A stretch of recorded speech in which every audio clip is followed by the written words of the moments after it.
सो बच्चों देखो, हम लोगों ने लास्ट क्लास में क्या क्या डिस्कस किया था। सबसे पहले हम लोगों ने टिश्यूज के बारे में देखा था कि मेरे पास दो टाइप के टिश्यूज होते हैं, एक होता है मेरिस्टेमेटिक टिश्यूज और एक होता है परमानेंट टिश्यूज। मेरिस्टेमेटिक टिश्यूज कौन से टिश्यूज थे? जिनके अंदर कॉन्टिन्यूसली डिवीजन हो रहा था, जो कोई फंक्शन परफॉर्म नहीं कर रहे थे। और मेरे परमानेंट टिश्यूज वो टिश्यूज थे जो क्या करते हैं आपका ना, अपने अंदर मैचुरेशन करा लेते हैं और मैचुरेशन कराने के बाद एक पर्टिकुलर फंक्शन परफॉर्म करने लग जाते हैं, डिवाइड नहीं करते।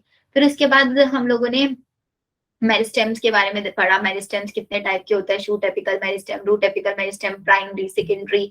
ऐसे ही परमानेंट में देखा, परमानेंट में सिंपल परमानेंट टिश्यूज और complex permanent tissues. Simple permanent tissues में तीन टाइप के टिश्यूज पढ़े थे, पैरेन्काइमा, कोलेनकाइमा, स्क्लेरेन्काइमा। और कॉम्प्लेक्स में हम लोगों ने पढ़ा था जाइलम एंड फ्लोएम।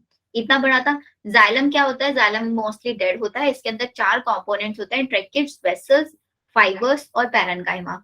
इसमें जो है ट्रेकिड्स, वेसल्स और फाइबर्स होते हैं, तीनों के तीनों डेड होते हैं और पैरेन्काइमा लिविंग होता है। मतलब out of the four, three parts are dead. इस वजह से मैंने इसको क्या बोला है यहाँ पे? Mostly dead. यहाँ तक तो हम लोगों को एक एक पॉइंट क्लियर था। अब हम लोग जरा एक बार एनसीईआरटी का डायग्राम दिया हुआ है एनसीईआरटी ने, शूट एपिकल मेरिस्टेम का, रूट एपिकल मेरिस्टेम में। इस डायग्राम में ना सिर्फ कभी कभी लेबलिंग आ जाता है कि आपका, जैसे कि सपोज करो यहाँ पे आपका है ये रूट एपिकल मेरिस्टेम, जो मैंने आपको मॉर्फोलॉजी में भी पढ़ाया है। आपका फ्यू मिलीमीटर अबव है, किससे? ये नीचे आपका रूट कैप। यहीं से, इसी के जस्ट बॉटम पार्ट से हमारा रूट कैप स्टार्ट बनना स्टार्ट होता है। यहाँ पे आपका ये प्रोटोडर्म है, यही प्रोटोडर्म आपका रूट के अंदर एपिडर्मिस वगैरह बनाना शुरू कर देता है। ऐसे ही आपका शूट में भी दिया हुआ है। शूट में हमारा क्या है? This is the shoot apical meristem. यहीं पे आपका मेरिस्टेमेटिक जोन है। ऊपर आपका लीफ प्रिमोर्डियम वाला पार्ट, ये आपका oxalate word, differentiating vascular tissue. सिर्फ और सिर्फ एक बार लेबलिंग देख लेना, बाकी और कुछ क्वेश्चन नहीं आने वाला है इसमें से। फिर नेक्स्ट आपके ए वाला हमारे पास कौन सा है? ये सिंपल वाले tissues. This one is parenchyma and second one is collenchyma. ये हमारे पास कोलेनकाइमा है and the dead one is sclerenchyma. Sclerenchyma. Sclerenchyma में मेरे पास ये है आपका क्या, ए नंबर पे इलोंगेटेड शेप किसकी? फाइबर। और दिस वन इज स्क्लेरेन। क्लेरिड की थी। मैंने आपको बताया था जो इसका ल्यूमन वाला पार्ट होता है वो नैरो होता है, बिकॉज इसके पास क्या होता है आपका, लिग्निन की जो थिकनिंग होती है बहुत ज्यादा होती है। आपको यहाँ पे डायग्राम में दिख रहा है, लिग्निन की थिकनिंग यहाँ पे ज्यादा है as compare to fibre one के पास। क्लियर है ये पार्ट सबको? फिर इसके बाद हमारा आता है जाइलम के चार कंपोनेंट्स हम लोगों ने देखा था। पहला कंपोनेंट मेरे पास क्या था आपका यहाँ पे?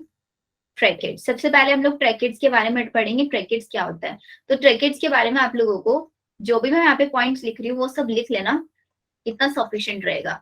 ट्रैकेट जो होता है मेरे पास डेड पार्ट होता है, ये हम लोगों को पता है। और कोई भी चीज डेड कब होती है? जब उसका प्रोटोप्लास्ट क्या हो जाता है? लोस्ट हो जाता है। ठीक है। और इसकी वॉल कैसी है? यहाँ पे थिक दिख रही है हम लोगों को एंड लिग्निफाइड इसकी वॉल प्रेजेंट होती है। एंड शेप आपको कैसी दिख रही है? शेप भी आपको कुछ कुछ इलोंगेटेड शेप इसके अंदर देखने के लिए मिलेगी।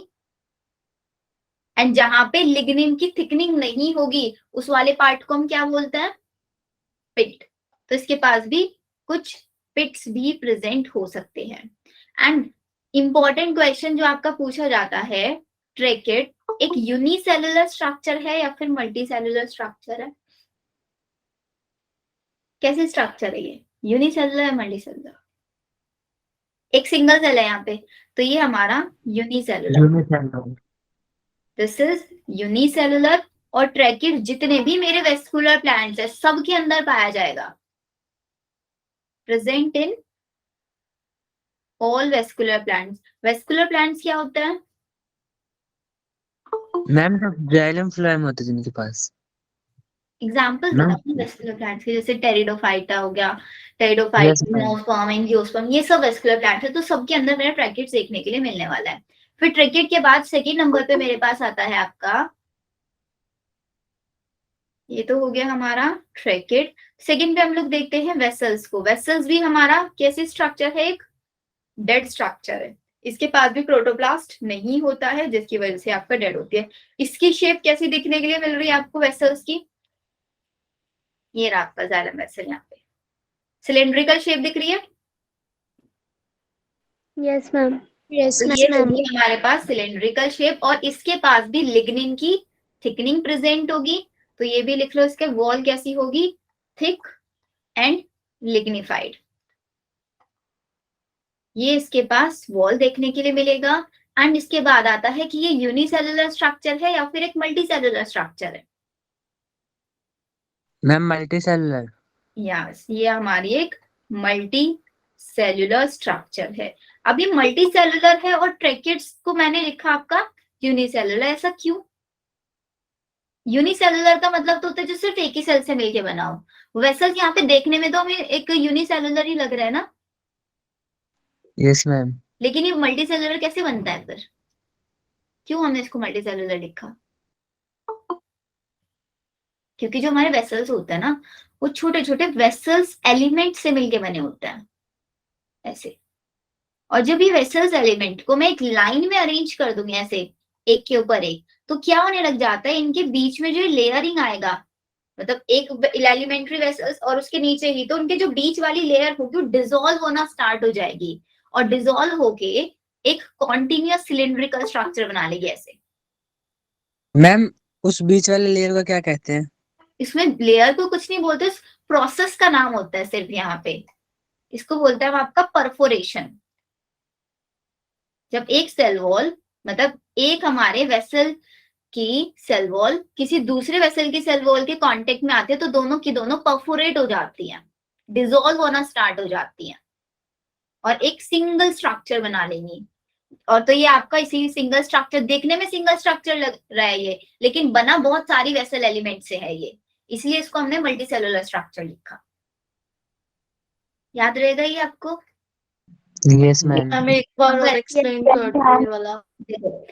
ट्रैकेट्स को मैंने बोला यूनिसेलुलर है, वेसल्स को बोला मल्टी सेलुलर स्ट्रक्चर। लेकिन अगर हम डायग्राम के बेसिस पे देखें तो डायग्राम में मेरे को तो दोनों यूनिसेलुलर लग रहे हैं। तो वेसल्स को क्यों मल्टी सेलुलर मैंने लिखा? बिकॉज वेसल्स जो होता है ना, वो छोटे छोटे वेसल्स एलिमेंट से मिलके बना होता है। वेसल एक बड़ा सा सिलिंड्रिकल स्ट्रक्चर है जैसे कि आपको दिख रहा है, तो ये एक सिंगल स्ट्रक्चर नहीं होता। स्टार्टिंग में बहुत छोटे छोटे वेसल्स एलिमेंट्स होते हैं, वो उन सब वेसल्स एलिमेंट्स, मतलब एक वेसल एलिमेंट और उसके नीचे दूसरा वेसल एलिमेंट, दोनों के बीच की वॉल हो गई डिसॉल्व। डिसॉल्व होने के बाद वो एक सिंगल स्ट्रक्चर बन गई, नहीं बन गई? ऐसे ही बहुत सारे वेसल्स, छोटे छोटे वेसल्स कंबाइन होके एक सिंगल वेसल बना लेते हैं, इसलिए हमने इसको बोला मल्टी सेलुलर स्ट्रक्चर। जब दो वेसल एलिमेंट की सेल वॉल डिसॉल्व होने लग जाती है, उस प्रोसेस को बोलता है परफोरेशन। हमारा समझिए, क्लियर सिर्फ हो गया। ये याद रखना है Yes, मल्टी सेलुलर स्ट्रक्चर है। अब मैंने आपको इसका रीजन बता दिया जिसकी वजह से आपको याद रहेगा वेसल्स क्यों मल्टी सेलुलर स्ट्रक्चर है, बिकॉज वो छोटे छोटे वेसल्स एलिमेंट से मिलके बना है। फिर आता है मेरे पास जाइलम फाइबर्स। अब जहां पे भी फाइबर टर्म आ गया, इसका मतलब समझ लेना वो क्या है, मेरा फाइब्रस टाइप से स्ट्रक्चर है और डेड है। डेड स्ट्रक्चर है एंड डेड है तो किसकी बनी होगी ये? स्केलेटन काइमा। स्क्लेरन की बनी होगी। और डेड स्ट्रक्चर का काम सिर्फ एक होता है, mechanical supporting. Support. And xylem fibre के बाद लास्ट वन आता है मेरे पास जाइलम पैरेन्काइमा।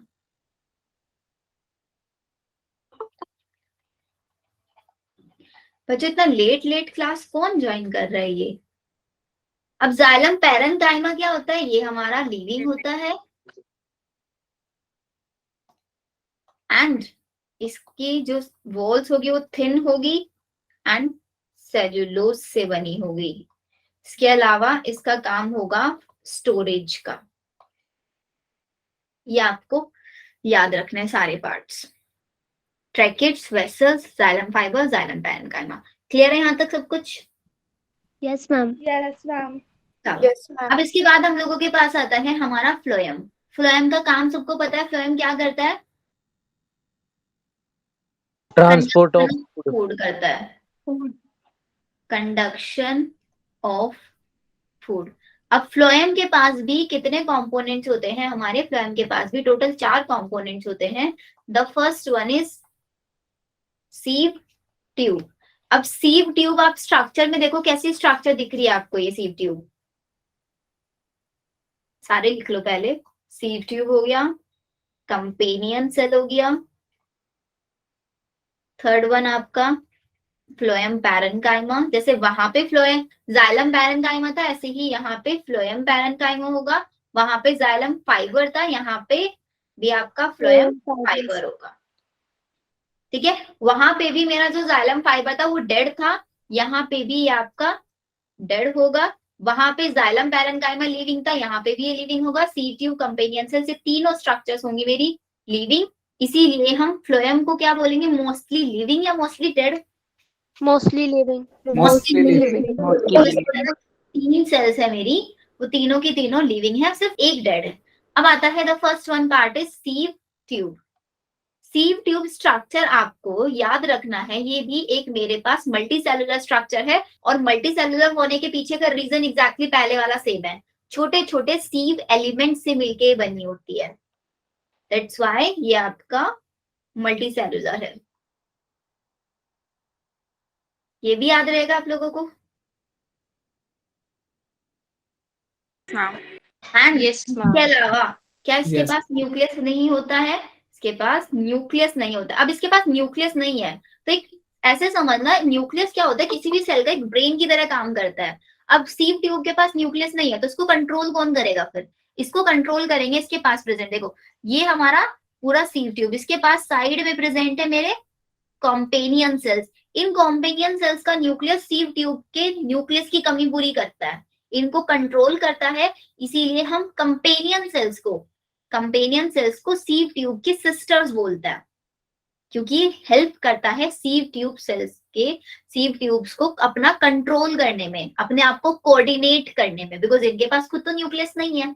तो एक पॉइंट ये याद रखना, सिर्फ ये याद रखना, सीव ट्यूब हमारा मल्टी सेलुलर होते हैं और इनके पास न्यूक्लियस नहीं होता, और इनका जो साइटोप्लाज्म है वो भी पेरीफेरी की साइड में प्रेजेंट होता है, पेरीफेरल साइटोप्लाज्म इसको हम बोल देते हैं, और इनके पास एक लार्ज साइज का वैक्यूल होता है और न्यूक्लियस प्रेजेंट नहीं होता। अब सेकेंड नंबर पे आ जाती हैं सीव ट्यूब्स की सिस्टर्स, वो है मेरी कॉम्पेनियन सेल्स। अब कंपेनियन सेल्स के पास तो ऑब्वियसली बात है न्यूक्लियस तो होना ही होना चाहिए। अब ये लिविंग है तो हमारी बनी किसकी होंगी? ये भी पैरेन्काइमा की बनी होगी, ऐसे ही सीव ट्यूब भी हमारा पैरेन्काइमा से ही बनी होगी।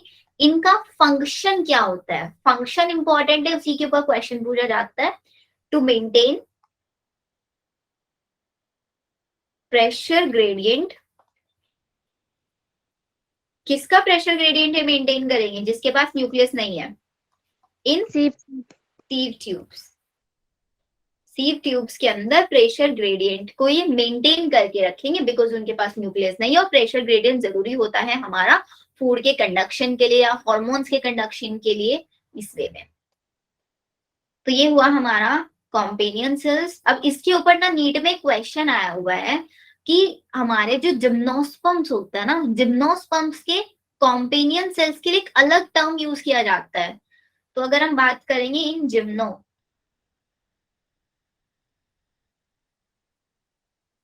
जिम्नोस्पर्म्स में कॉम्पेनियन सेल्स को कॉम्पेनियन सेल्स ना बोल के हम क्या बोल देते हैं? एल्ब्यूमिनस सेल्स, ये इनको टर्म दिया जाता है। फिर थर्ड नंबर पे मेरे पास क्या आता है आपका? पैरेन्काइमा। अब देखो पैरेन्काइमा क्या करेगा हमारा? पैरेन्काइमा भी ऑब्वियसली हमारा लिविंग है। अब इसका मेन काम होता है सिर्फ और सिर्फ स्टोरेज का, जैसे पहले भी हमारा स्टोरेज का था। गुंजन कोई डाउट है? मैम एल्ब्यूमिनस तो हमने उसके लिए यूज किया था ना, वो जो उसमें एंडोस्पर्मिक और नॉन एंडोस्पर्मिक के लिए। Yes ma'am. हाँ, उनके लिए यूज किया था, लेकिन वो एंडोस्पर्मिक मतलब वो सीड्स की रिस्पेक्ट में हम बात कर रहे थे कि जिस सीड्स के पास हमारा एंडोस्पर्म बचा होगा उसके लिए टर्म यूज करता है, लेकिन यहाँ पे कॉम्पेनियन सेल्स के लिए हम इसका टर्म यूज करते हैं, सिर्फ और सिर्फ जिम्नोस्पर्म के केस में। Okay ma'am. ठीक है, तो पैरेन्काइमा जैसे हमारा पहले वाले इसमें जाइलम में भी हमारा जाइलम पैरेन्काइमा क्या काम कर रहा था? स्टोरेज का काम करता है। एग्जैक्टली हमारा फ्लोएम में भी ये भी स्टोरेज का काम करेगा। और इंपॉर्टेंट पॉइंट ये याद रखना है कि आपका जो पैरेन्काइमा होगा वो एब्सेंट होगा मोनोकोट्स में। Phloem parenchyma is absent in monocots and the fourth one is fibres obviously dead हैं, तो अब लिखवाने की तो जरूरत नहीं है कि ये आपका किससे बने होंगे, स्क्लेरेनकाइमा से बने होंगे। बस इतना लिख लो, फाइबर्स हमारे एब्सेंट होंगे किसके अंदर, प्राइमरी फ्लोएम के अंदर। जो फ्लोएम हमारा स्टार्टिंग में बन जाता है उसके अंदर ये आपका एब्सेंट होंगे। और फाइबर्स बनते कब हैं, फिर प्राइमरी में एब्सेंट है, दे forms during secondary growth in dicots. जब डाइकोट्स के अंदर सेकेंडरी ग्रोथ चल रही होती है ना, तब फ्लोएम अपने फ्लोएम फाइबर्स को प्रोड्यूस कराते हैं। मतलब फ्लोएम क्या करेगा, अपने कुछ सेल्स को डिफरेंशिएशन करा के मैच्योर बना देगा। बस ये चीजें क्लियर है। Yes, ma'am. अब एक और क्वेश्चन आता है, ये आशुतोष। मैम जो सीव ट्यूब से मैम उसमें जो लैक न्यूक्लियस क्यों होता है, एक बार बता देना। उसके पास न्यूक्लियस होता ही नहीं है। क्यों नहीं होता है, उसके लिए मेन रीजन सिर्फ ये समझा जाता है बिकॉज इसके पास ना लार्ज साइज का वैक्यूल होता है, इसके पास साइटोप्लाज्म तक रखने के लिए जगह नहीं है। साइटोप्लाज्म इसका बिल्कुल पेरीफेरी साइड में प्रेजेंट होता है। नेचुरली इनके पास न्यूक्लियस नहीं देखा जाता है, इसीलिए इनका सारा कोऑर्डिनेशन का काम हमारा कॉम्पेनियन सेल्स करती है। Okay ma'am. अब फाइबर्स के ऊपर एक और क्वेश्चन आता है, जो हमारा फ्लोएम फाइबर्स होता है, इन फ्लोएम फाइबर्स को कॉमर्शियल इंपॉर्टेंस होता है कि इनसे हम जूट बना सकते हैं या फिर हेम्प बना सकते हैं, या आपको पता है एक टाइप के थ्रेड्स होता है, फ्लेक्स बना सकते हैं। जूट, हेम्प और फ्लेक्स, तीन इसके कॉमर्शियल इंपॉर्टेंस। तो यहाँ पे हमारा फिनिश होता है परमानेंट टिश्यू के बारे में। क्लियर, यहाँ तक एक बार देख लो, अगर कोई डाउट है तो पूछो, नहीं तो हम चलते हैं अपने टिश्यू सिस्टम पे। अभी टिश्यू सिस्टम में हम लोगों को ये तीन टाइप के सिस्टम पढ़ने हैं, epidermal tissue system, ground tissue system और वेस्कुलर टिश्यू सिस्टम। चलो, तो अब सबसे पहले आता है मेरे पास टिश्यू सिस्टम में एपिडर्मल टिश्यू सिस्टम। एपिडर्मल से आप लोगों को समझ में आ रहा है कि ये वो टिश्यू सिस्टम है जो एपिडर्मिस वाला पार्ट बना रहा होगा, मतलब कहीं ना कहीं आउटर वाला पार्ट बना रहा होगा, है ना। Yes ma'am. अब सिस्टम है तो इसके अंदर कुछ कुछ स्ट्रक्चर्स प्रेजेंट होंगी। क्या क्या इसके अंदर प्रेजेंट होगा, देखो एपिडर्मल टिश्यू सिस्टम के अंदर सबसे पहले मेरे पास प्रेजेंट होंगी एपिडर्मल सेल्स। फिर इसके पास प्रेजेंट हो सकते हैं कुछ एपिडर्मल स्ट्रक्चर्स। एपिडर्मल स्ट्रक्चर में क्या आएगा, मेरा स्टोमेटा आ जाएगा, बिकॉज वो भी एपिडर्मिस पे प्रेजेंट होता है, तो स्टोमेटा भी हम यहाँ पे पढ़ने वाले हैं। एंड देन आता है आपका एपिडर्मल अपेंडेजेस। एपिडर्मल अपेंडेजेस में क्या आ सकता है, रूट हेयर्स और स्टेम हेयर्स, ये पढ़ेंगे। तो अब देखो एपिडर्मल सेल्स के बारे में तो यहीं पे लिख लो, एपिडर्मल सेल्स का क्या काम होता है। ये आपकी बनी होती है पैरेन्काइमा की। याद है ना, पैरेन्काइमा मैंने बोला था मोस्ट अबंडेंट टिश्यू होता है, हर जगह पैरेन्काइमा भरा हुआ मिलेगा। सबसे कम अमाउंट में मोस्ट स्केंटी टिश्यू कौन सा होगा,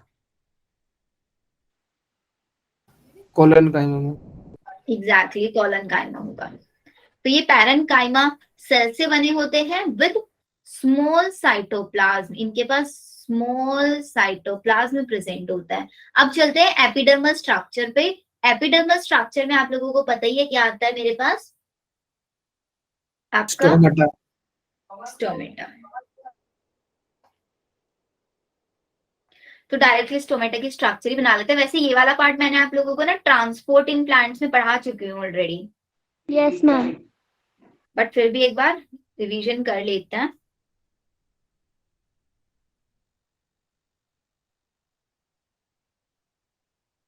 ये हमारे पास स्टोमेटा है। स्टोमेटा के अंदर रेडियली अरेंज होते हैं, नहीं क्या होता है रेडियली अरेंज, ऐसे स्ट्रक्चर बनाई थी। देखो these are the guard cells, ये गार्ड सेल्स है मेरी, और ये बीच में stomatal pore, and these are the subsidiary cells। अब क्या लिखना है यहाँ पे, देखो सबसे पहले मेरी guard cells epidermal tissue system की एक ऐसी सेल्स हैं जिसके पास क्या प्रेजेंट नहीं होता, क्लोरोप्लास्ट नहीं होता। ये याद रखना है। इवन आप लोग देखोगे जितना भी एपिडर्मल टिश्यू सिस्टम है, हर किसी ना किसी के पास कहीं ना कहीं आपका क्लोरोप्लास्ट मिल ही जाएगा, क्योंकि क्लोरोप्लास्ट हमारा जनरली क्या होता है, एपिडर्मिस वाले पार्ट पे अगर क्लोरोप्लास्ट प्रेजेंट होगा वही तो लाइट को ट्रैप कर पाएगा ना फिर। लेकिन गार्ड सेल ऐसा है जिसके पास कोई क्लोरोप्लास्ट नहीं होता, क्योंकि इन्होंने बोल दिया कि मेरा काम तो है स्टोमेटा को ओपनिंग और क्लोजिंग कराने का, मैं कोई लाइट को ट्रैपिंग नहीं करूंगा, इसलिए इनके पास कोई क्लोरोप्लास्ट नहीं देखने के लिए मिलेंगे आपको। काम आप लोगों को पता ही है इनका क्या होता है, opening and closing of stomata, opening and closing of stomata, ये आपको याद रखना है। इनकी जो इनर वॉल होती है आपका, ये वाली इनर वॉल कैसी होती है आपकी, थिक होती है, और आउटर वॉल कैसी होगी, यहाँ पे क्वेश्चन आता है इनर एंड आउटर के ऊपर कि इनर कैसी होती है और आउटर। याद रखना है जो हमारी स्टोमेटल पोर की साइड है वो थिक होगी और इलास्टिक होगी, तभी तो स्वेल और श्रिंक कर पाएगी ना ये, और हमारी जो आउटर वन होगी वो आपकी थिन होगी यहाँ पे, और इसी के अंदर आपके प्रेजेंट होंगे रेडियली अरेंज सेलुलोजिक फाइबर्स। ये सब ट्रांसपोर्टिंग प्लांट चैप्टर में हम लोग पढ़ चुके हैं। फिर हमारे आते हैं सब्सिडरी सेल्स। सब्सिडरी सेल्स में आपको याद रखना है ये आपके बने होते हैं पैरेनकाइमा से, तो इनको पैरेनकाइमेटस सेल्स भी आप बोल सकते हो। ऑब्वियसली बात है इनके पास क्लोरोप्लास्ट भी मिलेगा। गुंजन कोई डाउट? मैम एनसीईआरटी में लिखा है कि guard cells possess chloroplast. Guard cells possess chloroplast? Yes ma'am. क्या गार्ड सेल के पास क्लोरोप्लास्ट नहीं होता? मैम एनसीईआरटी में लाइन टू लाइन लिखा है। आपकी मे बी ओल्ड एनसीईआरटी होगी या तो,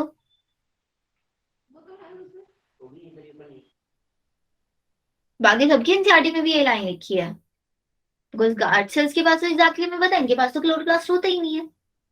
ma'am page number 89। Page number 89 पे, ठीक है मैं चेक करूंगी, बट इतना श्योर इनके पास क्लोरोप्लास्ट नहीं हो सकता। एनसीईआरटी की लाइन गलत हो सकती है बट इनके पास क्लोरोप्लास्ट नहीं होगा। बाकी और किसी ने चेक किया एनसीईआरटी की लाइन? यस मैम लिखा है। बट नहीं होता इनके पास क्लोरोप्लास्ट। एक बार गूगल सर्च करके देखना।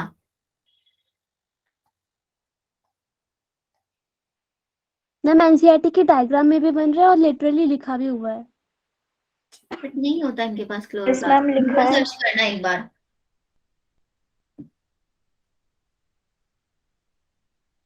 गार्ड सेल्स की शेप पे एक क्वेश्चन आता है हमारा, डाइकोट्स की शेप कैसी होती है और मोनोकोट्स की शेप कैसी होती है? डाइकॉट्स की बीन शेप्ड और मोनोकॉट की डबल शेप्ड।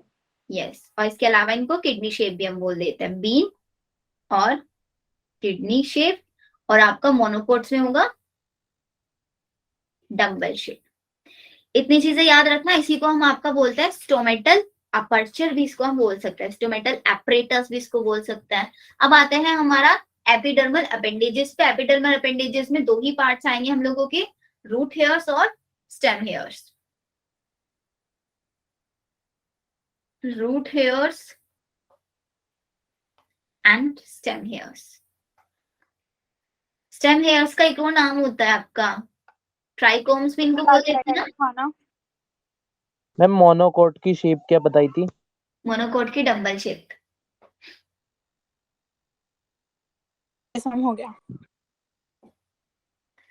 स्टेम हेयर में आ गया आपका, इनको हम आपका ट्राइकोम्स भी बोल सकते हैं। दोनों में डिफरेंशिएशन इंपॉर्टेंट है। जो हमारे रूट हेयर्स होते हैं वो आपके होते हैं आप यूनिसेलुलर, एंड स्टेम हेयर्स कैसे होते हैं आपके, these are the multicellular.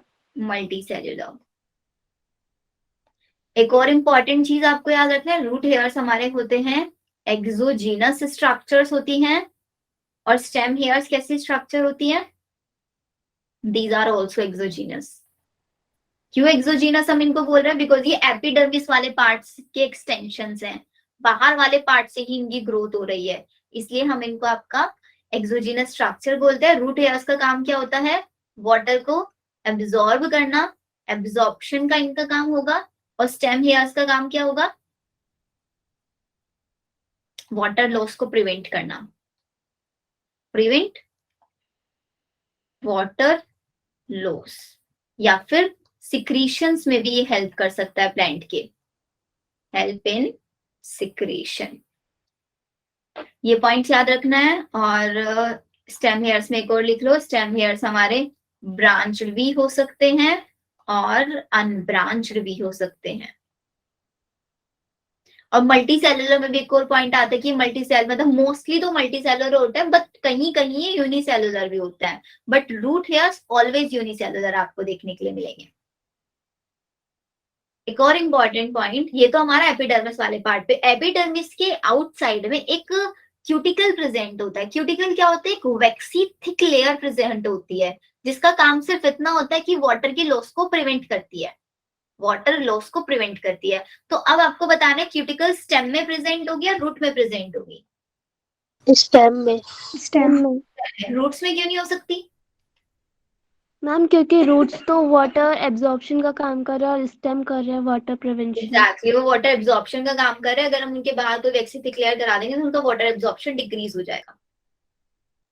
So outside of epidermis is covered with vaccine thick layer.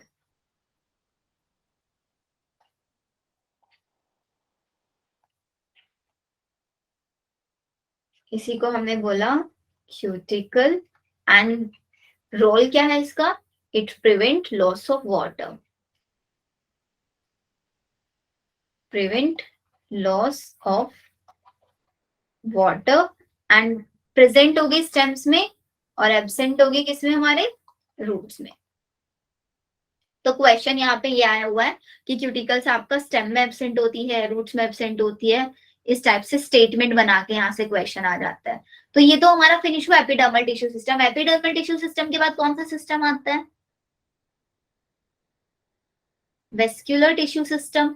Vascular tissue system में जो अभी हम पढ़ के आए ना, जाइलम और फ्लोएम, वो आता है पूरा का पूरा।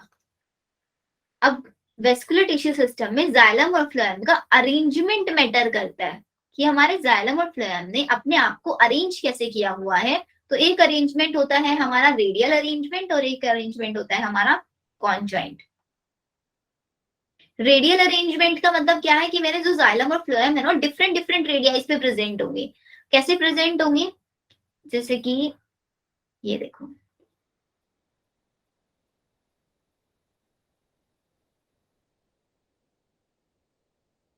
यहाँ पे मेरा जाइलम प्रेजेंट है, यहाँ पे फ्लोएम, यहाँ पे जाइलम, यहाँ पे फ्लोएम। तो ये रेडियस अलग है और ये रेडियस अलग है। इसको मैंने सपोज कर R1 बोल दिया, इसको R2 बोल दिया। This one is R3, this one is R4। तो जाइलम और फ्लोएम दोनों के दोनों डिफरेंट डिफरेंट रेडियस पे है या नहीं है? ऐसे अरेंजमेंट को हम बोलेंगे रेडियल अरेंजमेंट। और जाइलम और फ्लोएम दोनों के दोनों अलग अलग है, एक साथ नहीं है। ये अलग अलग है, एक साथ नहीं है, और डिफरेंट डिफरेंट रेडियस पे प्रेजेंट है। इसका एग्जाम्पल R4 रेडियल और R4 रूट्स। रूट्स के अंदर आपको रेडियल अरेंजमेंट ही देखने के लिए मिलेगा।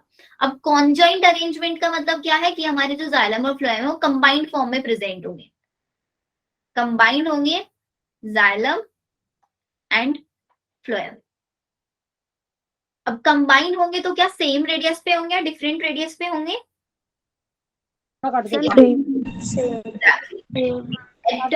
सेम रेडियस ये हमारे प्रेजेंट होने वाले हैं। अब इस अरेंजमेंट को भी, इसमें अरेंजमेंट में भी एक और टर्म इनका यूज किया जाता है जिसको हम बोलते हैं कोलेटरल। कोलेटरल अरेंजमेंट वो अरेंजमेंट होता है जिसमें मेरा जाइलम किधर साइड प्रेजेंट है? टुवर्ड सेंटर, सेंटर की साइड जाइलम प्रेजेंट है, और फ्लोएम किधर साइड प्रेजेंट है? हमारा पेरीफेरी की साइड अगर प्रेजेंट है, पेरीफेरी की साइड हमारा फ्लोएम है और सेंटर की साइड जाइलम है। तो ऐसे अरेंजमेंट को हम बोलेंगे कोलेटरल अरेंजमेंट। कोलेटरल अरेंजमेंट भी दो टाइप से हो सकता है। The first one is open and the second one is closed. Open arrangement वो अरेंजमेंट होगा जो ओपन है, किसके लिए? सेकेंडरी ग्रोथ कराने के लिए। सेकेंडरी ग्रोथ कराने के लिए ओपन अरेंजमेंट है ये। और सेकेंडरी ग्रोथ कराने के लिए मेरे को चाहिए क्या? सेकेंडरी टिश्यूज चाहिए। सेकेंडरी टिश्यूज हम लोगों ने पढ़े थे, क्या थे हमारे पास? Vascular cambium. तो यहाँ पे एक कोर्क कैम्बियम या फिर वेस्कुलर कैम्बियम, सिर्फ कैम्बियम लिख लो अभी। वेस्कुलर और कोर्ट में डिफरेंशिएशन कराऊंगी तब लिखवाती हूँ उसको। एक कैम्बियल रिंग लिखो, कैम्बियल रिंग प्रेजेंट होती है, ये जाइलम हो गया और ये फ्लोएम। यही कैम्बियल रिंग रिस्पॉन्सिबल होती है सेकेंडरी ग्रोथ के लिए। ओपन टर्म से याद रखना है, जो ओपन है सेकेंडरी ग्रोथ कराने के लिए, क्लोज जिसके अंदर कोई सेकेंडरी ग्रोथ नहीं होगी, तो मतलब नो कैम्बियल। ओपन है सेकेंडरी ग्रोथ, तो सेकेंडरी ग्रोथ सिर्फ और सिर्फ किसके अंदर होगी, हमारा डाइकोट के अंदर होगा। अनक्लोज वन में no secondary growth. Example monocot. Monocot. Clear हमारा वेस्कुलर टिश्यूज भी। अब एपिडर्मल टिश्यू सिस्टम को छोड़ के वेस्कुलर, एपिडर्मिस वाला पार्ट और हमारे सारे वेस्कुलर टिश्यूज को छोड़ के जितना हमारे सेल के अंदर या फिर जितना हमारे प्लांट की एनाटॉमी में पार्ट बच गया है, वो सारा का सारा किसके अंदर आता है, ग्राउंड टिश्यू सिस्टम में। ग्राउंड टिश्यू सिस्टम, इसके ऊपर भी डायरेक्टली क्वेश्चन आ जाता है। ग्राउंड टिश्यू सिस्टम में क्या क्या पार्ट आएगा, all part except epidermis and vascular tissues. इन सबको छोड़ दो, जितना भी पार्ट बच गया सबका सब आएगा ग्राउंड टिश्यू सिस्टम में। अब यहाँ पे एक इंपॉर्टेंट पार्ट स्टार्ट होगा कि ग्राउंड टिश्यू सिस्टम के अंदर हम लोग 4 टर्म्स यूज करने वाले हैं। सबसे पहले आप लोगों को देखने के लिए मिलेगा इसके अंदर एक पार्ट जिसको हम बोलते हैं कॉर्टेक्स। फिर कॉर्टेक्स के अंदर प्रेजेंट होगा हमारा पेरिसाइकिल, पेरिसाइकिल के अंदर प्रेजेंट होगा हमारा पिथ एंड फिर होगा हमारा मेडुलरी रेस। ये सारे इंपॉर्टेंट पॉइंट्स यहीं पे मैं अभी लिखवा रही हूँ, फिर एक एक का डायग्राम बना के समझेंगे। कॉर्टेक्स अगर मैं बात करूं बच्चा स्टेम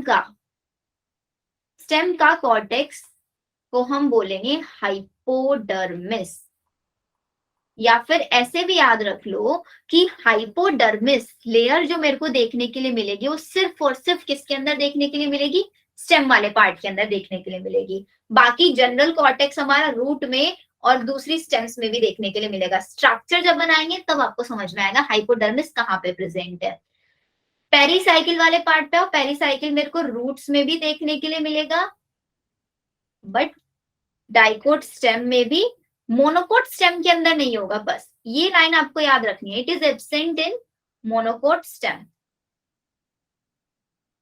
मोनोकोट स्टेम के अंदर आपका पेरिसाइकिल एब्सेंट होगा, पिथ भी हमारा रूट्स में भी हो सकता है और डाइकोट स्टेम में भी हो सकता है, ये भी मोनोकोट स्टेम में नहीं होगा। और मेडुलरी रेस सिर्फ और सिर्फ किसके अंदर देखने के लिए मिलेगी, डाइकोट स्टेम के अंदर देखने के लिए मिलेगी। क्या याद रखना है, अगर हम बात करेंगे स्टेम की तो वहां पे एक एक्स्ट्रा लेयर मेरे को देखने के लिए मिलेगी कॉर्टेक्स में, जो कि होती है हाइपोडर्मिस। पेरिसाइकिल मेरे को रूट्स के अंदर देखने के लिए मिलेगा, डाइकोट स्टेम में मिलेगा, मोनोकोट स्टेम में नहीं मिलेगा। ठीक है, पिथ मेरा रूट्स में मिलेगा, डाइकोट स्टेम में मिलेगा, ये भी मोनोकोट स्टेम में। मेडुलरी रेस सिर्फ और सिर्फ डाइकोट स्टेम में देखने के लिए मिलेगी। इतना पार्ट क्लियर है? Yes ma'am. Yes ma'am, Yes, इसका मतलब मेडुलरी रेस में भी मोनोकॉट में एब्सेंट है। हाँ, वो भी मोनोकोट में एब्सेंट है, सिर्फ डाइकोट स्टेम में। देखो सबसे पहले हम लोग ना एनाटॉमी देख लेते हैं डाइकोट रूट का। जैसे मैं डायग्राम बनाऊंगी ना, ऐसे ही आप लोग भी डायग्राम इसका ड्रॉ कर लेना। बहुत सिंपल सिंपल से डायग्राम बनाएंगे, कोई ज्यादा टफ नहीं बनाएंगे। सबसे पहले ये मेरे पास रूट है। अब आपको पता है इसकी सबसे आउटर मोस्ट लेयर को हम क्या बोलते हैं, सबसे बाहर क्या प्रेजेंट होगा मेरा, एपिडर्मिस। एपिडर्मिस प्रेजेंट होगा। एपिडर्मिस के इनर साइड में प्रेजेंट होता है आपका कॉर्टेक्स, और कॉर्टेक्स के अंदर प्रेजेंट होगा, मतलब जो कॉर्टेक्स की ही इनर लेयर होती है आपकी, कॉर्टेक्स की इनर लेयर को ही हम बोलते हैं आपका एंडोडर्मिस।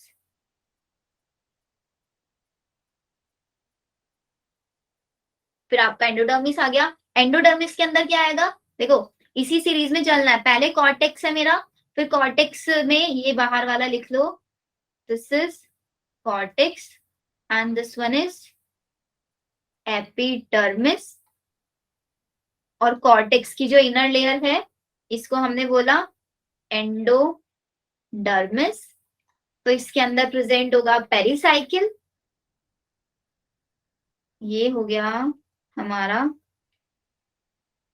पेरिसाइकिल। और पेरिसाइकिल के अंदर क्या प्रेजेंट होगा? वेस्कुलर बंडल्स प्रेजेंट होंगे या नहीं होंगे? तो ये मेरे पास वेस्कुलर, और डाइकोट के अंदर वेस्कुलर बंडल्स कैसे प्रेजेंट होंगे? This is the dicot root. Root के अंदर रेडियल अरेंजमेंट मिलेगा। तो रेडियल अरेंजमेंट है तो जैसे जाइलम मेरा यहाँ पे है तो फ्लोएम यहाँ पे होगा, फिर फ्लोएम यहाँ पे, जाइलम यहाँ पे, फ्लोएम डिफरेंट डिफरेंट रेडियस पे ऐसे मेरे को देखने के लिए मिलेंगे, मिलेंगे या नहीं? Yes ma'am. क्या हुआ मेरे पास? Yes, ma'am. These are the vascular bundles। और इन्हीं वेस्कुलर बंडल्स के बिल्कुल सेंटर में प्रेजेंट होगा पित्त। इसको यहाँ पे लिख लो, ये हो गया। और वेस्कुलर बंडल्स के आसपास में ही प्रेजेंट होते हैं कुछ कंजक्टिव टिश्यूज। कंजक्टिव टिश्यू, अब देखो सीरीज याद करो, सबसे बाहर क्या प्रेजेंट है? एपिडर्मिस प्रेजेंट है। एपिडर्मिस के अंदर मेरा पूरा कॉर्टेक्स रीजन है। कॉर्टेक्स में जो सबसे इनर मोस्ट लेयर है उसको बोल रहे हैं एंडोडर्मिस। एंडोडर्मिस के अंदर है पेरिसाइकिल। पेरिसाइकिल के अंदर वेस्कुलर बंडल्स है। अगर रूट की बात करेंगे तो रेडियल अरेंजमेंट है, और रेडियल अरेंजमेंट के आसपास ही कुछ कंजक्टिव टिश्यूज भी हैं। सेंटर में हमारा बैठा हुआ है पित्त। क्लियर? ये सब यहाँ तक याद हुआ या नहीं ये चीज? Yes yes ma'am. इनके बारे में लिखता है। सबसे पहले स्टार्ट करते हैं हम अपना एपिडर्मिस से ही। तो सबसे पहले अगर हम एपिडर्मिस की बात करें, रूट्स के एपिडर्मिस को एक और टर्म दिया जाता है, राइजोडर्मिस भी हम इसको बोल सकते हैं। राइजोडर्मिस या फिर एपीब्लेमा, ये याद रखना है। एपिडर्मिस आपका एक सिंगल लेयर स्ट्रक्चर होता है। कौन सिंगल लेयर है, कौन डबल लेयर है, ये भी आपको याद रखना है। और आपको पता है मैक्सिमम अमाउंट में आपको क्या देखने के लिए मिलता है? पैरेन्काइमा देखने के लिए मिलता है। तो यहाँ पे भी हमारा एपिडर्मिस क्या होगा? पैरेन्काइमेटस होगा। और एपिडर्मिस के अंदर इंटरसेलुलर स्पेस, इंटरसेलुलर स्पेस क्या होगा? एब्सेंट होगा। और रूट्स है तो इसके एपिडर्मिस की स्ट्रक्चर्स क्या होंगी? Root hairs. तो ये कुछ फीचर्स हुए हमारे एपिडर्मिस के। अब कुछ फीचर्स देख लेते हैं हम लोग कॉर्टेक्स के। कॉर्टेक्स भी किसका बना होगा? पैरेन्काइमा का बना होगा। इसके अंदर इंटरसेलुलर स्पेस होगा, और वो भी बहुत सारा इंटरसेलुलर स्पेस होगा। इंटरसेलुलर स्पेस होगा इसके अंदर लार्ज। अब एक इंपॉर्टेंट चीज जो हम लोगों ने ट्रांसपोर्टिंग प्लांट चैप्टर के अंदर देखा था, कॉर्टेक्स के अंदर जो इतना सारा इंटरसेलुलर स्पेस है, क्यों बनाया गया है इंटरसेलुलर स्पेस? क्या चीज ट्रांसफर हो पाए यहाँ पे?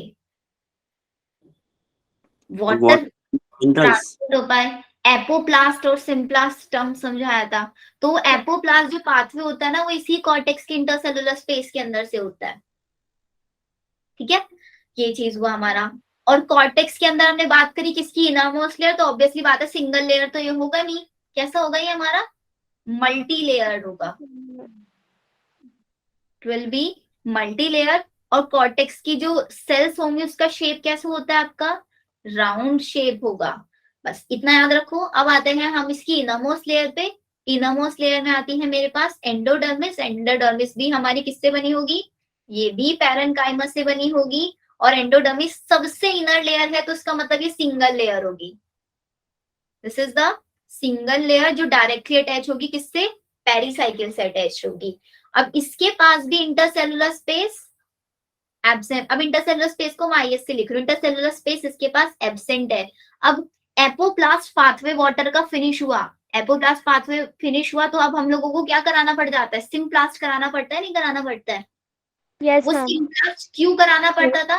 क्योंकि हमारे एंडोडर्मिस लेयर के अंदर कुछ डिपोजिशंस होती थी। किसकी डिपोजिशन होती थी?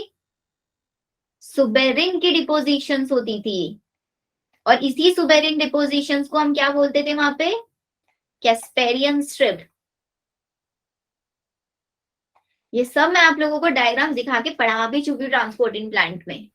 Yes ma'am. सुबेरिन डिपोजिशन होता था in the form of Casparian structure बन जाती थी, जिसके थ्रू यहाँ पे एपिब्लास्ट पाथवे नहीं होता था, हमें सेल के अंदर वाटर को एंटर कराना पड़ता था। एंड एक चेक पॉइंट की तरह भी काम करता था, ताकि सारे का सारा जितना भी मॉलिक्यूल्स बाहर से आ रहे हैं वो सबका सब हमारे ट्रांसपोर्ट ना हो जाए प्लांट पे, सिर्फ कुछ सेलेक्टिव ही या फिर जो एसेंशियल है मेरे प्लांट्स के लिए वही मिनरल्स ट्रांसफर हो।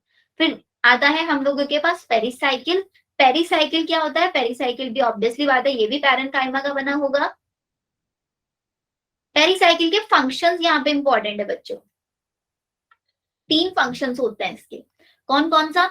सबसे पहले पेरिसाइकिल ही वो पार्ट है जो मेरी रूट की लेटरल ग्रोथ कराएगा, रूट की लेटरल ग्रोथ, या फिर रूट्स के अंदर लेटरल रूट्स को बनवाएगा। अब लेटरल रूट्स कौन सी होती है?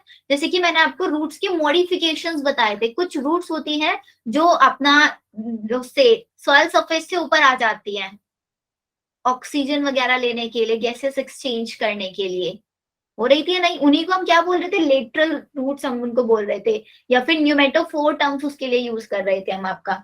तो लेटरल रूट्स बनाने का काम इन्हीं पेरिसाइकिल का होगा, और यही पेरिसाइकिल हमारा क्या बनवाएगा? कॉर्क कैम्बियम भी यही बनवाएगा। कॉर्क कैम्बियम सिर्फ ऐसे समझ लो जैसे कि 2 वेस्कुलर बंडल्स के बीच में वेस्कुलर कैम्बियम होता है ना, जो सेकेंडरी ग्रोथ कराता है, मतलब हमारे जाइलम और फ्लोएम को सेकेंडरी जाइलम सेकेंडरी फ्लोएम में डिवाइड कराएगा। ऐसे ही कॉर्क कैम्बियम हमारे कॉर्टेक्स के अंदर डेवलप होगा। कॉर्क कैम्बियम कॉर्टेक्स के अंदर डेवलप होगा, जो कॉर्टेक्स की सेल्स को डिवाइड कराएगा, कॉर्टेक्स की सेल्स का नंबर बढ़ाएगा। ये होगा, एक रिंग की फॉर्म में बन जाएगा। आगे सेकेंडरी ग्रोथ वाले टॉपिक में इसको डिस्कस करेंगे। फिर यही हमारा वेस्कुलर कैम्बियम भी बनाने में हेल्प करेगा। 2 वेस्कुलर बंडल्स के बीच में जो रिंग होती है सेकेंडरी ग्रोथ कराने के लिए रिस्पॉन्सिबल होती है। कंजक्टिव टिश्यूज का काम क्या होता है? ये भी हमारे पैरेंकाइमा के बने हैं, इनका भी काम है वेस्कुलर कैम्बियम बनवाने का, ये याद रखना है। वेस्कुलर बंडल्स तो हम लोग डिस्कस कर ही चुके हैं, हम पित्त वाला पार्ट देख लेते हैं। डाइकोट रूट्स के अंदर जो पित्त वाला पार्ट होता है आपका पैरेंकाइमा का बना है, इतना क्लियर है। ये पुअरली डेवलप होता है, यहाँ पे क्वेश्चन पूछा गया है। ये हमारा पुअरली डेवलप पार्ट होता है, पैरेंकाइमेटस सेल्स होते हैं, इंटरसेलुलर स्पेस इनके बीच में लार्ज होता है, आईएस लार्ज होगा। और वेस्कुलर बंडल्स के बारे में लिखना चाहो तो वेस्कुलर बंडल्स के बारे में भी लिख लो, वही हमारा रूट्स है तो ऑब्वियसली बात है रेडियल अरेंजमेंट होगा। रेडियल अरेंजमेंट के साथ साथ ही हमारे एक्सार्च भी होंगे, और एक्सार्च में भी आपका टेट्रार्च कंडीशन रखेंगे। टेट्रार्च कंडीशन का मतलब होता है कि 4 ही जाइलम होंगे इसके पास, 4 ही फ्लोएम होंगे। अच्छा, एक्सार्च और एंडार्च कंडीशन मैंने आपको समझा दिया था क्या कल की क्लास में? Yes ma'am. यस मनोज बताओगे एक्सार्च यस क्या? मैम। गौरव आप बताओ। सब चीज मैम ये प्रोटोजाइलम की बनी होती है। इशिका आप बताओ। मैम जो पेरिफेरी पे जो जाइलम मैम मैं बताऊं? बताओ। मैम एक्सार्च ना रूट्स में होती है, और ये प्रोटोजाइलम की होती है, और पेरिफेरल साइड पे प्रेजेंट होती है, और एंडार्च स्टेम में होती है और टुवर्ड सेंटर होती है।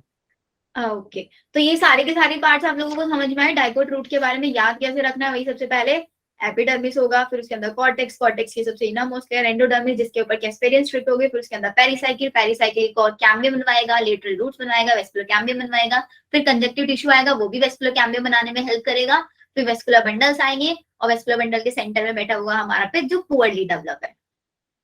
हो गया याद? Yes ma'am. चलो अभी Yes, जल्दी से आ जाओ मोनोकोट रूट पे। अभी डाइकोट और मोनोकोट पे डिफरेंसेस लिखेंगे, बिकॉज स्ट्रक्चर तो ऑलमोस्ट सेम होती है। हमेशा ना मैं बार बार मोनोकोट की स्पेलिंग गलती लिख रही हूँ। मोनोकोट रूट्स, देखो मोनोकोट रूट और डाइकोट रूट ऑलमोस्ट सिमिलर होगी, सिर्फ डिफरेंस कहाँ पे आएगा? सेकेंडरी ग्रोथ में। डाइकोट रूट के अंदर वो स्ट्रक्चर जो सेकेंडरी ग्रोथ करा रही होगी, वो स्ट्रक्चर वहां पे सेकेंडरी ग्रोथ नहीं कराएगी। जैसे कि सबसे पहला डिफरेंस आएगा पेरिसाइकिल के फंक्शन में। फंक्शन क्या होगा पेरिसाइकिल का? कि हमारा यहाँ पे पेरिसाइकिल कॉर्क कैम्बियम बनवा रही है, वहां पे वो कॉर्क कैम्बियम नहीं बनवाएगी, यहाँ पे वेस्कुलर कैम्बियम बनवा रही है, वहां पे भी वेस्कुलर कैम्बियम नहीं बनवाएगी। सेकेंड डिफरेंस आता है, यहाँ पे वेस्कुलर बंडल होते हैं टेट्रार्च कंडीशन में। टेट्रार्च का मतलब 4 जाइलम 4 फ्लोएम। मोनोकोट में बहुत सारे जाइलम एंड फ्लोएम प्रेजेंट होंगे, मोनोकोट में बहुत सारे प्रेजेंट होंगे। इसका पिथ होता है पुअरली डेवलप, मोनोकोट का पिथ होता है वेल डेवलप। सिर्फ 3 डिफरेंस लिख लोगे इनको, ये लिखवाऊं? क्या क्या बताया मैंने आप लोगों को? यही वाले कॉर्क कैम्बियम वेस्कुलर कैम्बियम नहीं बनवाएंगे, वेस्कुलर बंडल पॉलीआर्क होंगे और पिथ पुअरली नहीं वेल डेवलप होगा। इतना सा डिफरेंस है, बाकी सब सेम है। डन। अभी हम डाइकोट स्टेम पे चले। Yes. चलो फिर मैम जो एक बार और बता देना। देखो, सिर्फ वो वाली चीज, बिकॉज हम लोगों को पता है मोनोकोट रूट और डाइकोट रूट में सिर्फ एक छोटा सा डिफरेंस ये होता है, डाइकोट के अंदर तो सेकेंडरी ग्रोथ होती है, मोनोकोट में सेकेंडरी ग्रोथ नहीं होती। तो डाइकोट रूट के अंदर वो सारी स्ट्रक्चर जो सेकेंडरी ग्रोथ करा रही होंगी, वो सारी स्ट्रक्चर मोनोकोट के अंदर एब्सेंट होंगी। जैसे यहाँ पे पेरिसाइकिल है, पेरिसाइकिल वहां पे भी होगा, लेकिन वहां पे pericycle core cambium vascular cambium नहीं बनवाएगा। ठीक है, अच्छा चलो लिखवाई देती हूँ, लिख लो जल्दी से। मोनोकोट रूट एग्जैक्टली सिमिलर होगा, सिर्फ डिफरेंस कहाँ कहाँ पे देखने के लिए मिलेगा मेरे को? फंक्शंस ऑफ पेरिसाइकिल में। पहला डिफरेंस होगा फंक्शन ऑफ पेरिसाइकिल। पेरिसाइकिल के फंक्शन में क्या डिफरेंस होगा? नो वेस्कुलर कैम्बियम, कोई वेस्कुलर कैम्बियम नहीं बनवाएगा। नो कॉर्क कैम्बियम, कोई भी कॉर्क कैम्बियम नहीं बनेगा। और सेकेंड डिफरेंस आएगा मेरे वेस्कुलर बंडल्स में। वहां पे थे वेस्कुलर बंडल्स टेट्रार्च कंडीशन में, यहाँ पे वेस्कुलर बंडल्स हो जाएंगे पॉली आर्च कंडीशन में। पॉली आर्च मतलब मैनी जाइलम एंड फ्लोएम। ठीक है, फिर आता है हमारा पित्त वाली कंडीशन। पित्त वहां पे पुअरली डेवलप था, यहाँ पे पित्त हमारा कैसे हो जाएगा? वेल डेवलप हो जाएगा। अभी क्लियर है? Yes ma'am. चलो अब हम चलते हैं स्टेम वाले पार्ट पे। अब स्टेम के अंदर मैंने आप लोगों को जब अभी फ्लो चार्ट बनवाया था उसमें एक चीज दिखाई थी, कॉर्टेक्स के अंदर एक एक्स्ट्रा लेयर प्रेजेंट होगी जिसको हम क्या बोलेंगे? हाइपोडर्मिस ना? हाइपोडर्मिस लिखवाया था ना, कुछ और लिखवाया था? हाइपोडर्मिस था मैम। या हाइपोडर्मिस। चलो अब इसकी भी स्ट्रक्चर बनाओ। छोटे से स्ट्रक्चर बना रहे हैं ताकि हम लोगों को लिखने के लिए बहुत सारा स्पेस मिल पाए। आउटर मोस्ट वही सेम बिल्कुल एपिडर्मिस, जो फंक्शन वहां पे एपिडर्मिस के थे सेम फंक्शन यहाँ पे भी एपिडर्मिस के होंगे। बस डिफरेंस कहाँ पे आएगा? वहां वाले एपिडर्मिस के पास रूट हेयर थे, यहाँ वाले एपिडर्मिस के पास क्या प्रेजेंट होंगे? ट्राइकोम्स प्रेजेंट होंगे और क्यूटिकल भी प्रेजेंट होगा। ट्राइकोम्स प्लस क्यूटिकल दोनों होगा। यहाँ वाले कॉर्टेक्स में एक एक्स्ट्रा लेयर ऐड हो जाएगी मेरी हाइपोडर्मिस। हाइपोडर्मिस के अंदर मेरा कॉर्टेक्स, और कॉर्टेक्स की सबसे इनर लेयर को क्या बोलते हैं? क्या बोलते हैं? एंडोडर्मिस ना? तो ये मेरी एंडोडर्मिस थी। और एंडोडर्मिस के अंदर क्या प्रेजेंट होगा? एंडोडर्मिस में के अंदर क्या होगा? पेरिसाइकिल। पेरिसाइकिल तो होगा ही नहीं यहाँ पे, या होगा? मैम पे होगा, पेरिसाइकिल होगा, लेकिन जैसा हमारे रूट्स के अंदर था वैसा नहीं होगा, डिसकॉन्टिन्यूअस मैनर में होगा। कैसे डिसकॉन्टिन्यूअस मैनर में होगा? स्ट्रक्चर देखो, स्ट्रक्चर बनाने का ट्राई करती हूँ। जैसे ये तो मेरे पास क्या हो गए? वेस्कुलर बंडल्स हो गए, है ना? ये जाइलम, ये phloem, xylem phloem, xylem phloem, xylem phloem. यहाँ पे ऐसे पैचेस में प्रेजेंट होगा ये ऐसे। पैचेस में प्रेजेंट होगा मेरा पेरिसाइकिल, और यहाँ पे और भी कुछ एक्स्ट्रा चीज प्रेजेंट होती है। क्या प्रेजेंट थी? देखो लिखवाया था ना यहाँ पे, स्टेबल को आप लोगों के पास है ना, मेडुलरी रे, पिथ भी होगा, मेडुलरी रे भी होगा, पेरिसाइकिल भी होगा, डाइकोट स्टेम में, बट मोनोकोट स्टेम में पेरिसाइकिल नहीं होगा। और स्टेम के अंदर हम लोगों ने हाइपोडर्मिस भी बना दिया। सारी चीजें लिख दी है नहीं लिख दी? ये करो, this is the medullary race. अब इसका लेबलिंग अच्छे से करना, देखो क्योंकि डायग्राम थोड़ा सा खिचपिच हो गया है, बट लेबलिंग अच्छे से करेंगे हम लोग। डार्क कलर इजिली विजिबल नहीं हो रहा है ना शायद इन स्लाइड्स पे? Yes ma'am. बैकग्राउंड है। चलो एपिडर्मिस से स्टार्ट करते हैं। एपिडर्मिस में हम लोगों को पता है एपिडर्मिस ऑब्वियसली बना होगा किसका? पैरेनकाइमा का बना होगा। और इसके पास क्या प्रेजेंट होंगे? इसके पास प्रेजेंट होंगे ट्राइकॉम्स, और क्या प्रेजेंट होगा इसके पास? क्यूटिकल भी प्रेजेंट होगा। इतनी सी चीजें हम लोगों ने लिख लिया, बाकी सारा का सारा सेम है। फिर इसके अंदर प्रेजेंट होगा क्या? हाइपोडर्मिस। हाइपो देखो सबसे बाहर एपिडर्मिस, बीच में हाइपो और सबसे नाम है एंडो। हाइपोडर्मिस, यहाँ पे याद रखने की चीज आती है। अब ये हाइपोडर्मिस बना होता है कोलनकाइमा से, क्योंकि मोस्ट स्कैंटी टिश्यू है, स्कैंटी टिश्यू है बोला कम अमाउंट में, लेकिन ऐसे थोड़े ना उसको कहीं भी नहीं बनाएंगे, यहाँ पे प्रेजेंट होता है स्टेम के अंदर, वो भी हाइपोडर्मिस सिर्फ कोलनकाइमा का बना होता है। विदाउट इंटरसेलुलर स्पेस, कोई इंटरसेलुलर स्पेस नहीं होगा, विदाउट इंटरसेलुलर स्पेस, और ये फ्यू लेयर होता है। हाइपोडर्मिस के इनर साइड में क्या है? एंडोडर्मिस। अरे पहले कॉर्टेक्स आएगा ना, क्योंकि मैनी लेयर्ड होता है। कॉर्टेक्स में आपको पता ही है, कॉर्टेक्स भी आपका बना होगा पैरेनकाइमा का बना होगा, और इंटरसेलुलर स्पेस इसके पास होगा, क्योंकि यहीं से हम लोगों को एपोप्लास्ट पाथवे कराना होता है। फिर इसकी inner layer present, inner layer को हम बोलेंगे एंडोडर्मिस। एंडोडर्मिस। एंडोडर्मिस में बस एक इंपॉर्टेंट चीज याद रखनी है, रूट्स के पास प्रेजेंट थे एंडोडर्मिस में क्या? Casparian strip. डाइकोट स्टेम में कोई कैस्पेरियन स्ट्रिप नहीं होगा, नो कैस्पेरियन स्ट्रिप। सिर्फ क्या होता है, थोड़ी थोड़ी स्टार्च की शीट प्रेजेंट होती है, या फिर ऐसे समझ लो एंडोडर्मिस की जो सेल्स है उनके बाहर, उनके वॉल्स पे स्टार्च थोड़ा थोड़ा सा डिपॉजिट हो जाता है, जिसको हम स्टार्च शीट बोल देते हैं। वहां पे सुबेरिन डिपॉजिट हो रहा था, यहाँ पे स्टार्च डिपॉजिट हो रहा है, लेकिन जितना ज्यादा सुबेरिन उसको इम्परमिएबल बना देता है ना, वाटर नहीं जा पाता उसके थ्रू, कैस्पेरियन स्ट्रिप के थ्रू। यहाँ पे ऐसा कुछ नहीं होता, यहाँ पे इजिली वाटर मूव कर जाएगा। समझ में आया? फिर इसके बाद हमारा क्या आएगा? फिर इसके बाद आ जाते हैं पेरिसाइकिल पे। पेरिसाइकिल, अब पेरिसाइकिल डायग्राम बनाते हुए मैंने आपको बताया छोटे छोटे पैचेस में प्रेजेंट होता है। तो पेरिसाइकिल कैसा है? यहाँ पे डिसकंटिन्यूअस प्रेजेंट है, और वेवी है, इरेगुलर है,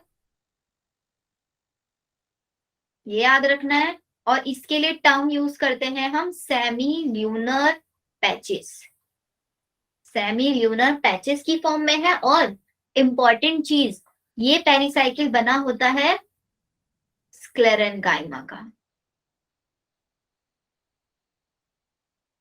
इसको आप लोग अंडरलाइन करना। हाइपोडर्मिस बना होगा कोलनकाइमा का, पेरिसाइकिल बना होगा स्क्लेरेनकाइमा का, जो कि एक डेड टिश्यू होता है। क्लियर है यहाँ तक? फिर इसके बाद आ जाएंगे रेज जो मैंने यहाँ पे बनाई है। These rays are known as medullary rays. अब देखो जरा ये मेड्यूलरी रेज का क्या काम है। ये ऐसी रेज है जो हमारा सेंटर में क्या बैठा है मेरे पास? पिथ। ठीक है, पिथ से अराइज हो रही है। अगर आपसे कोई पूछे मेड्यूलरी रेज कहाँ से अराइज होती है, अराइज फ्रॉम पिथ। पिथ वाले पार्ट से ये आपका अराइज हो रही है। इन्हीं मेडुलरी रेज का काम क्या होता है? They form inter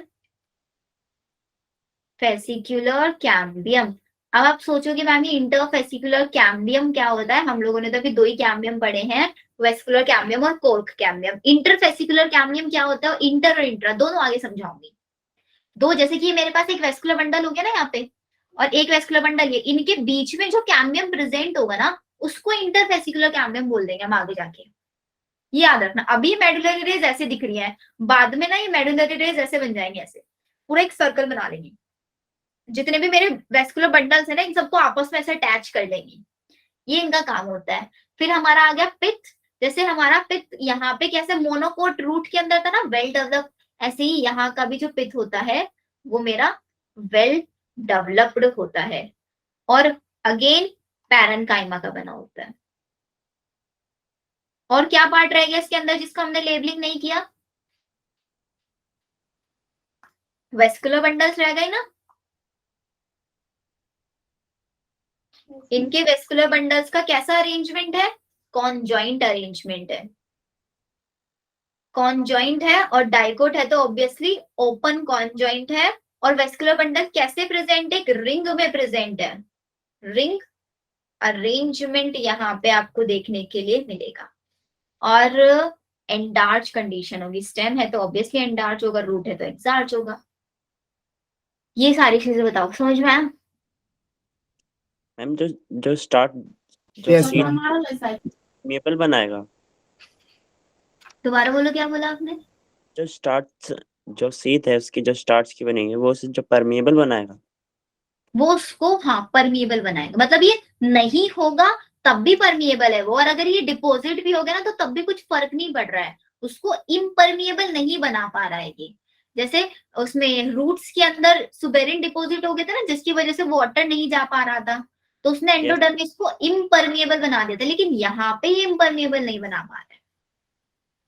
okay ma'am. याद रखना है, ठीक है? तो इसलिए हम इसको इनडेवलप कैस्पेरियन स्ट्रिप या फिर फॉल्स कैस्पेरियन स्ट्रिप ऐसे भी टर्म्स यूज कर लेते हैं। तो ये तो हुआ डाइकोट स्टेम के बारे में। अभी जरा मोनोकोट स्टेम के बारे में भी हम लोग देख लेते हैं। मोनोकोट स्टेम हमारा क्या करेगा? एक सेकेंड में स्लाइड ऐड कर लूं एक्स्ट्रा कुछ।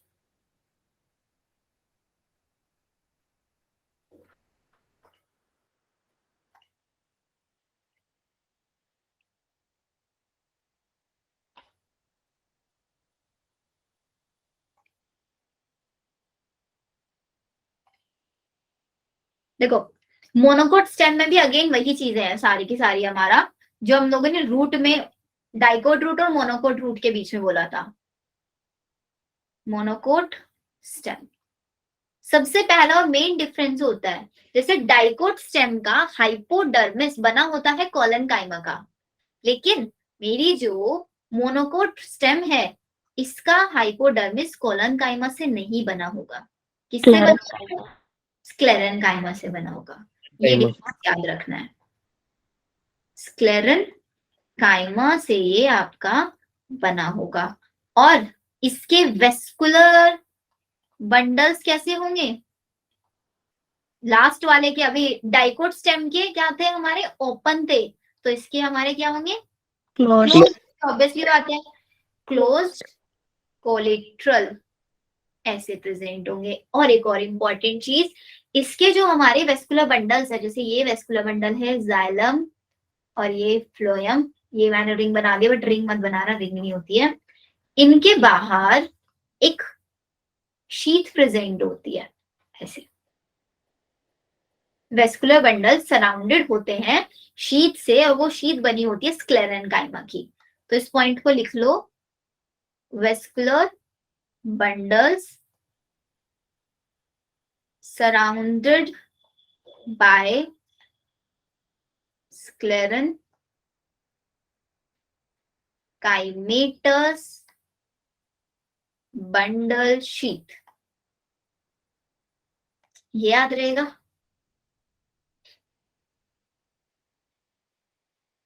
बस इतना सा डिफरेंस याद रखना है इसमें। Hypodermis sclerenchyma, vascular bundle close, ये तो हम लोगों को याद ही रहेगा। बस ये और चीज याद रख लेना, इनके वेस्कुलर बंडल्स के चारों तरफ स्क्लेरेनकाइमेटस की शीट प्रेजेंट होगी। डन यहाँ तक? Yes, ma'am. चलो Yes, ma'am. अभी जल्दी से ना एक बार ब्रीफ का और पढ़ लेते हैं हम लोग। फिर इसके बाद हमारा सिर्फ सेकेंडरी ग्रोथ वाला पार्ट रह जाएगा, वो एक लेक्चर में पूरा हम फिनिश कर लेंगे। अब लीफ में आपको याद रखना है बच्चों, लीफ का जो मैक्सिमम पार्ट होगा वो आपका होगा मीजोफिल सेल्स का। और एक और इम्पॉर्टेंट पॉइंट जो यहाँ से क्वेश्चन आता है कि हमारी लीफ के अंदर वेस्कुलर बंडल्स का अगर मेरे को साइज पता करना है तो मैं कैसे पता कर सकती हूँ कि उनके वेस्कुलर बंडल्स का साइज कैसा है? कैसे पता कर सकती हूँ? बताया था ना, जो हमारी लीफ, जब मॉर्फोलॉजी पढ़ाया था कि लीफ की जहां जहां पे वेन्स होती हैं, वेन्स की जगह, वेन्स के अंदर क्या होता है? Vascular bundles. तो जितना ज्यादा वेन्स का साइज है उतना ही ज्यादा वेस्कुलर बंडल्स का साइज होगा या नहीं होगा? Yes ma'am. Yes, ma'am. तो अगर मेरे को यहाँ पे वेस्कुलर बंडल्स का साइज पता करना है, मैं सिर्फ क्या करूंगी, लीफ के अंदर वेन्स का साइज पता कर लेंगे। तो size of vascular bundles, vascular bundles का size is directly proportional to size of vein. वो कौन सी वेन होती है लीफ के अंदर जिसमें largest size of vascular bundles पाए जाते हैं? सबसे लार्जेस्ट वेन कौन सी होती है लीफ की? मिडरिब ना? यस। तो मिडरिब के पास ही क्या होता है? लार्जेस्ट वेस्कुलर बंडल होते हैं। सिंपल सा क्वेश्चन है, आता है नीट में, ये आपसे पूछा जाएगा। फिर आता है इनके वेस्कुलर बंडल्स कैसे होते हैं। वेस्कुलर बंडल्स, तो इनके वेस्कुलर बंडल्स भी कॉन्जॉइंट होंगे, बट लीफ के अंदर तो कोई सेकेंडरी ग्रोथ नहीं चाहिए होती ना मेरे को, तो क्लोज कर दें इनके वेस्कुलर बंडल्स को, और कोलेट्रल होंगे। कोलेट्रल का मतलब सेंटर की साइड जाइलम होगा, पेरीफेरी की साइड फ्लोएम होगा।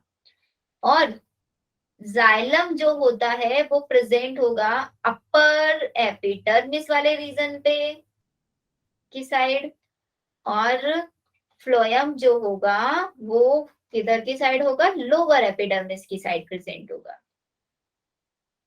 लोअर एपिडर्मिस की साइड प्रेजेंट होगा। ठीक है, इनके जो जाइलम और फ्लोएम होते हैं, जैसे अभी मैंने मोनोकोट स्टेम में बात किया, इनके बाहर सराउंडिंग होते हैं स्क्लेरेनकाइमेटस बंडल शीट से, ऐसे ही इनके वेस्कुलर बंडल्स भी सराउंडेड होते हैं, बट किससे? पैरेनकाइमेटस से, surrounded by parenchymatous bundle sheath. ये आपको याद रखना है। अब आते हैं मेरे लीफ के सरफेस पे के ऊपर। ये हमारी लीफ है, ठीक है, एक तो इसका ऊपर वाला सरफेस होगा और एक इसके नीचे वाला सरफेस हो गया। ऊपर वाले सरफेस को हम बोलते हैं आपका एडेक्सियल या फिर वेंट्रल सरफेस। किसको? अपर पार्ट को। और लोअर पार्ट को लेटरल। एबैक्सियल और डोर्सल सरफेस। ये होगा मेरा डाउन वाला पार्ट या फिर लोअर वाला पार्ट लिख लेना, ठीक है।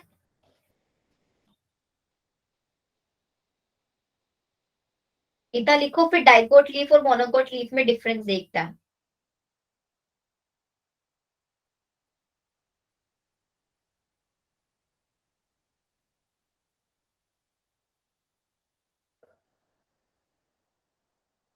हो गया?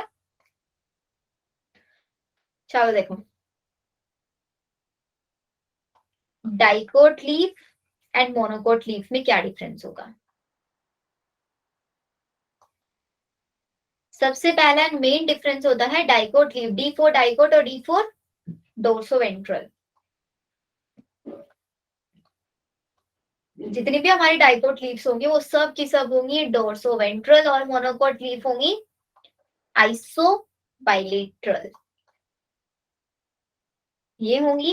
अब डोर्सोवेंट्रल लीफ है तो इनका जो डोर्सल साइड होगा, डोर्सल मतलब लोअर वाला साइड होगा, वो होगा लाइट ग्रीन कलर का, लाइट ग्रीन है, और इसके पास स्टोमेटा ज्यादा नंबर में प्रेजेंट होंगे। और अगर हम वेंट्रल साइड को देखेंगे तो वेंट्रल साइड में होंगे मेरे पास फ्यू स्टोमेटा होंगे और कलर होगा इसका dark green as compare to monocot. अगर मोनोकोट में देखें तो मोनोकोट में बोथ साइड इक्वल होंगी। अभी ये चीज समझ में आया कि दोनों साइड इक्वल आइसोबाइलेटरल में क्यों है, डोर्सोवेंट्रल में क्यों नहीं है।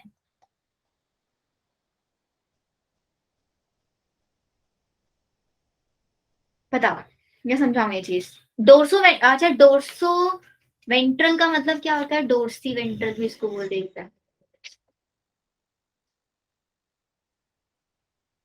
बताओ, डोर्सी वेंट्रल और आइसोबाइलेटरल टर्म समझते हो क्या? Yes ma'am. सर मतलब बैक साइड। देखो, ये मेरी लीफ है, लीफ का अरेंजमेंट होगा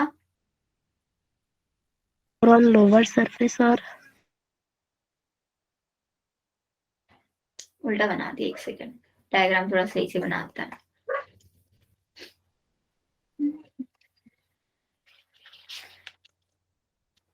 इसका बनाओ ऐसे और इसका बनाओ ऐसे। अभी सन से लाइट आ रही है, देखो ऊपर मेरा सन है, सन से लाइट है, तो ऑब्वियसली बात है सन से लाइट अपर वाले सरफेस पे ज्यादा आएगी या नहीं आएगी? Yes, ma'am. अपर वाले सरफेस पे ज्यादा आएगी, तो अपर वाले सरफेस पे ज्यादा आएगी तो इसके मतलब इसके पास ज्यादा क्लोरोप्लास्ट होंगे, ज्यादा क्लोरोप्लास्ट होंगे तो ज्यादा पिगमेंट होगा, ज्यादा पिगमेंट होगा तो इसका कलर डार्क ग्रीन। और कम स्टोमेटा इसके पास प्रेजेंट होंगे ताकि कम से कम वाटर को ये लॉस कर पाए एज कंपेयर टू उसका नीचे वाला सरफेस। नीचे वाले सरफेस पे थोड़े ना कि सन नीचे है, नीचे से आ रही है लाइट, ऐसे ऊपर से तो आएगी लाइट। ऐसे हमारी मोनोकोट लीफ का जब आप अरेंजमेंट देखोगे ना तो उनकी लीफ कभी भी ऐसी नहीं होती, उनकी लीफ ऐसे होती है टेढ़ी। इसकी वजह से क्या होता है ना, लाइट ऊपर भी और दूसरी साइड पे भी इक्वली आ रही होती है। दोनों सरफेस पे लाइट जो है उसकी इंटेंसिटी इक्वली जाएगी, जिसकी वजह से दोनों का साइज, कलर, स्टोमेटा सब कुछ सेम हो जाता है। ठीक है, Okay, ma'am. अब आते हैं डाइकोट लीफ की छोटी सी स्ट्रक्चर बना दो। मैम डोर्सल मतलब नीचे। डोर्सल का मतलब होता है नीचे, वेंट्रल का मतलब होता है ऊपर। Okay ma'am. ठीक है, ये हमारी स्ट्रक्चर हुई। अभी देखो स्ट्रक्चर में सबसे ऊपर की साइड तो हमारा ऑब्वियसली बात है एपिडर्मिस होगा। अब इस एपिडर्मिस के पास कुछ अलग टाइप के पैरन, मतलब इनके पैरेन्काइमा को दो पार्ट्स में डिवाइड कर देते हैं, बेसिकली इतना कहने का मतलब है। ऐसे अरेंजमेंट होगा।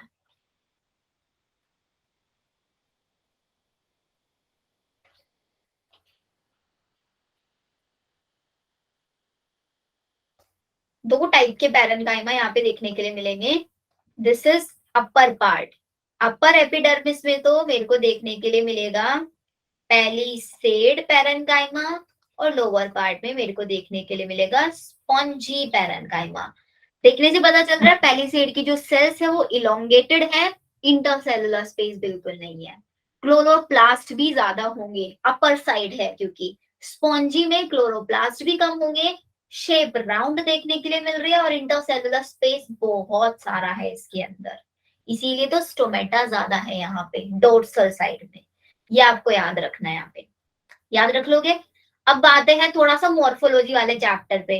डाइकोट लीफ के अंदर वेनेशन कैसा होगा? डाइकोट लीफ में वेनेशन कैसा होगा बच्चों? रेटिकुलेट ना। और मोनोकोट में पैरेलल वेनेशन होगा, लिखवा चुकी हूँ वहां पे।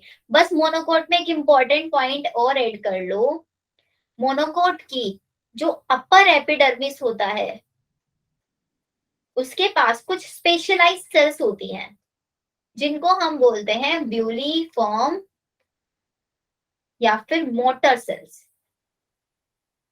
ये कुछ एक्स्ट्रा सेल्स देखने के लिए मिलती है हमारी मोनोकोट लीफ के अंदर। इनका काम होता है to prevent H2O loss, water loss को प्रिवेंट करने का काम होता है इनका during water stress, water stress की कंडीशन में। बस, और यही बुलिफॉर्म और मोटर सेल्स डाइकोट लीफ में नहीं होती। डाइकोट लीफ में एब्सेंट होती है। वेनेशन भी लिख लो, रेटिक्यूलेट वेनेशन, और मोनोकोट में आपको पता ही है पैरेलल वेनेशन। हो गया हमारा एनाटॉमी वाला पार्ट फिनिश। अब इसके बाद बस सेकेंडरी ग्रोथ वाला पार्ट रह जाता है, मैक्स 40 मिनट्स का लेक्चर है बस। यहाँ तक कोई डाउट किसी को? No ma'am. किसी को भी कोई डाउट नहीं है?